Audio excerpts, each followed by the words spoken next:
Bismillahirrahmanirrahim. Assalamualaikum warahmatullahi wabarakatuh. Alhamdulillahilladzi arsala rasulahu bil huda wa dinil haqq liyudhhirahu 'alad dini kullihi walau karihal musyrikun.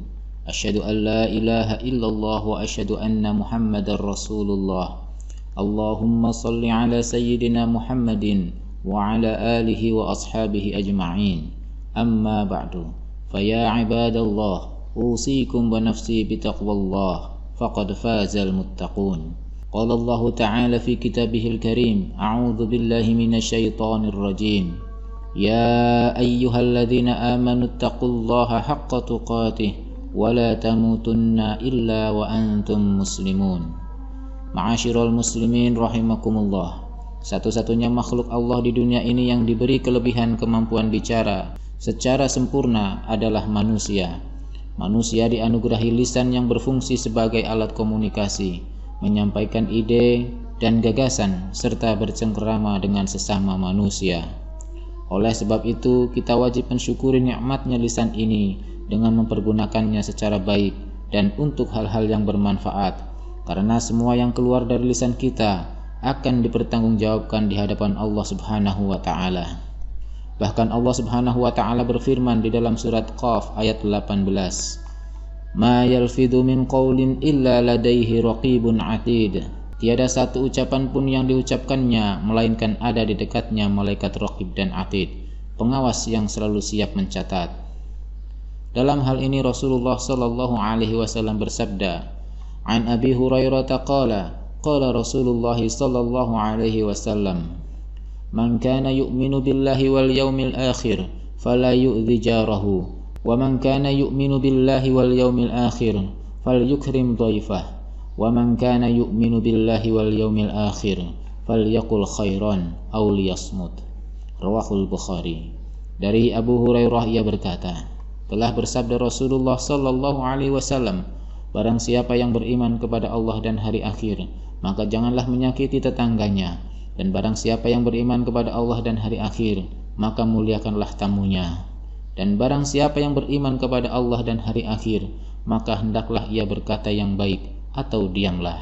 Hadis riwayat Bukhari.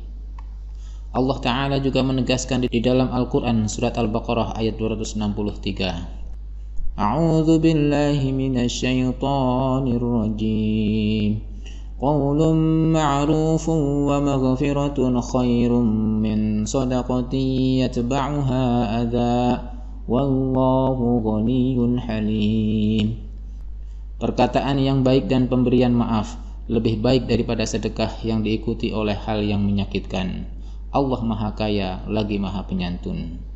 Ma'asyiral muslimin rahimakumullah. Menarik untuk kita perhatikan ayat dan hadis di atas.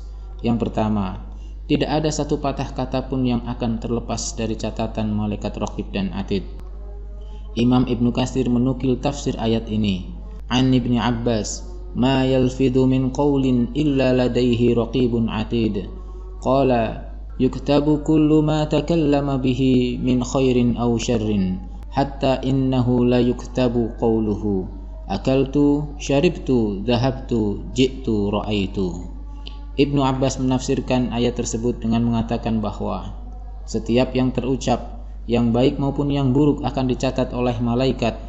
Bahkan kata-kata yang sederhana sekalipun seperti engkau mengatakan, aku makan, aku minum, aku pergi, aku datang dan aku melihat, itu juga akan dicatat oleh malaikat.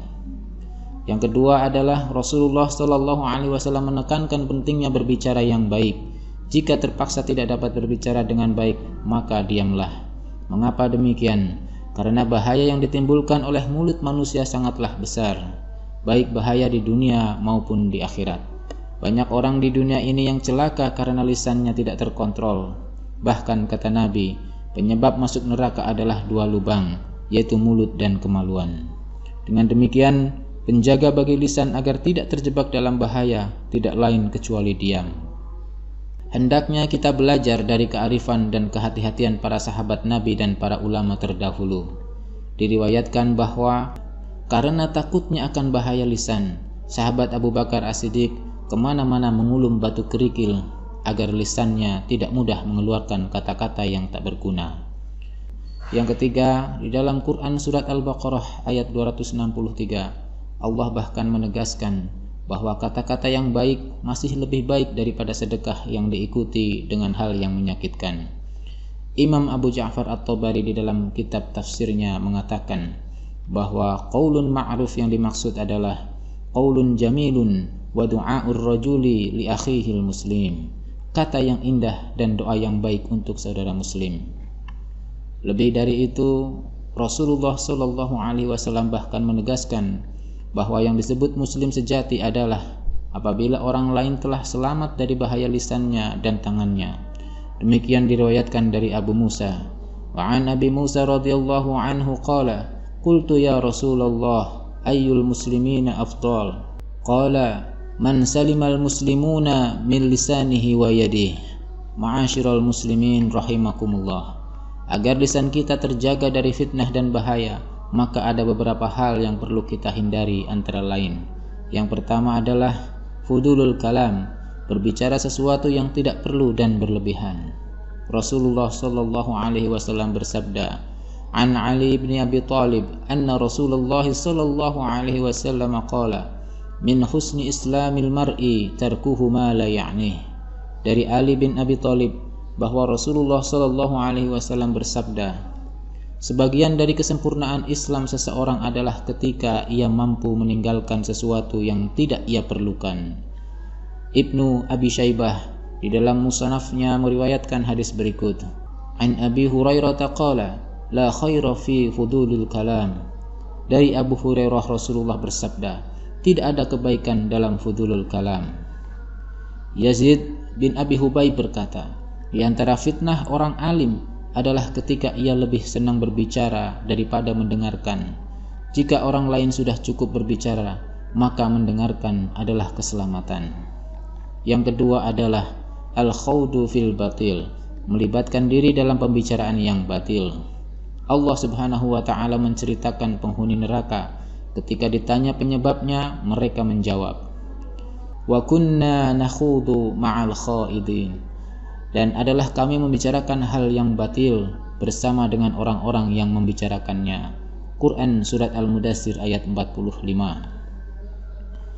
Yang ketiga adalah al-sukhriyah, yaitu mengolok-olok. Firman Allah di dalam Quran surat Al-Hujurat ayat 11, A'udzu billahi minasyaitonir rajim. Ya ayyuhalladzina amanu la yaskhar qaumun min qaumin 'asa an yakunu khairan minhum wala nisaa'un min nisa'in 'asa an yakunna khairan minhunna wala talmizu anfusakum wala tanabazu bil alqab. Wahai orang-orang yang beriman, janganlah kamu mengolok-olok kaum yang lain, karena boleh jadi mereka yang diolok-olok lebih baik dari mereka yang olok-olok. Dan janganlah pula wanita-wanita mengolok-olok wanita lain, karena boleh jadi wanita-wanita yang diolok-olok itu lebih baik dari yang mengolok-olok. Dan janganlah kamu mencela dirimu sendiri, dan janganlah kamu memanggil dengan gelar yang buruk. Mu'az bin Jabal radhiyallahu anhu berkata, Nabi Muhammad sallallahu alaihi wasallam bersabda, barang siapa yang mencela dosa saudaranya yang telah bertaubat, maka ia tidak akan mati sebelum melakukannya. Yang keempat adalah berbohong dan janji palsu. Mulut seringkali berjanji, kemudian hati mengoreksi dan memutuskan tidak memenuhi janji itu. Sikap ini menjadi pertanda kemunafikan seseorang. Firman Allah, wahai orang-orang yang beriman, tepatilah janji, yaitu di Quran surat Al-Maidah ayat 1. Rasulullah sallallahu alaihi wasallam bersabda, ada 3 hal yang jika ada pada seseorang, maka dia adalah munafik, meskipun puasa, salat dan mengaku muslim, yaitu jika berbicara dusta, jika berjanji ingkar, dan jika dipercaya berkhianat. Hadis muttafaqun alaih dari Abu Hurairah. Kemudian berikutnya adalah ghibah, atau bergunjing, mengumpat dan mencela. Ghibah adalah perbuatan tercela yang dilarang agama. Rasulullah Shallallahu Alaihi Wasallam pernah bertanya kepada para sahabat tentang arti ghibah. Jawab para sahabat adalah, hanya Allah dan Rasulnya yang mengetahui. Nabi bersabda, ghibah adalah menceritakan sesuatu dari saudaramu yang jika ia mendengarnya, ia tidak menyukainya. Para sahabat bertanya, jika yang diceritakan itu memang benar adanya? Jawab Nabi, jika memang benar, itulah ghibah. Jika tidak benar, maka kamu telah mengada-ada. Hadis riwayat Muslim.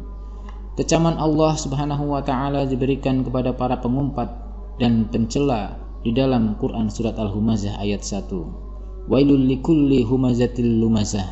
Kecelakaanlah bagi setiap orang yang suka mengumpat lagi mencela. Ma'asyiral muslimin rahimakumullah. Demikianlah khutbah yang saya sampaikan. Semoga bermanfaat dan kita bisa menjaga lisan kita dengan sebaik-baiknya. Aqulu qawli hadza wa astaghfirullahal azim li wa lakum wa lisairil muslimina wal muslimat fastaghfiruhu innahu huwal ghafurur rahim.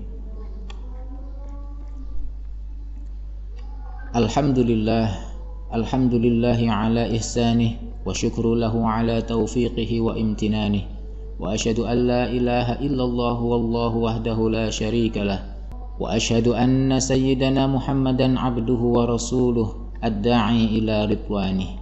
Allahumma salli ala sayyidina Muhammadin wa ala alihi wa ashabihi wa sallim tasliman katsira.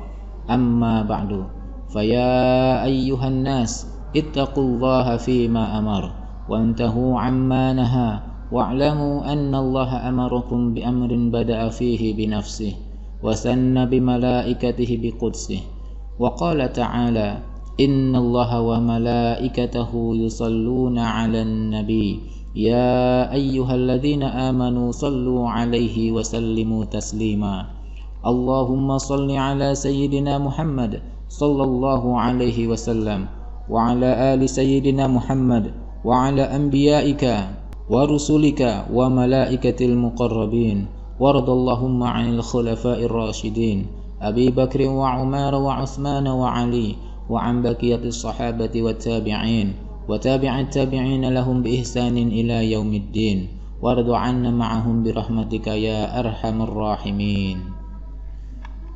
اللهم اغفر للمؤمنين والمؤمنات والمسلمين والمسلمات الأحياء منهم والأموات. اللهم أعز الإسلام والمسلمين وأذل الشرك والمشركين وانصر عبادك الموحدية وانصر من نصر الدين واخذل من خذل المسلمين ودمر أعداء الدين واعل كلماتك إلى يوم الدين. اللهم ادفع عنا البلاء والوباء والزلازل والمحن وسوء الفتنة والمحن ما ظهر منها وما بطن عن بلدنا إندونيسيا خاصة وسائر البلدان المسلمين عامة يا رب العالمين. ربنا آتنا في الدنيا حسنة وفي الآخرة حسنة وقنا عذاب النار. ربنا ظلمنا أنفسنا وإن لم تغفر لنا وترحمنا لنكونن من الخاسرين. عباد الله إن الله يأمرنا بالعدل والإحسان وإيتاء ذي القربى وينهى عن الفحشاء والمنكر والبغي يعظكم لعلكم تذكرون واذكروا الله العظيم يذكركم واشكروه على نعمه يزدكم ولذكر الله أكبر.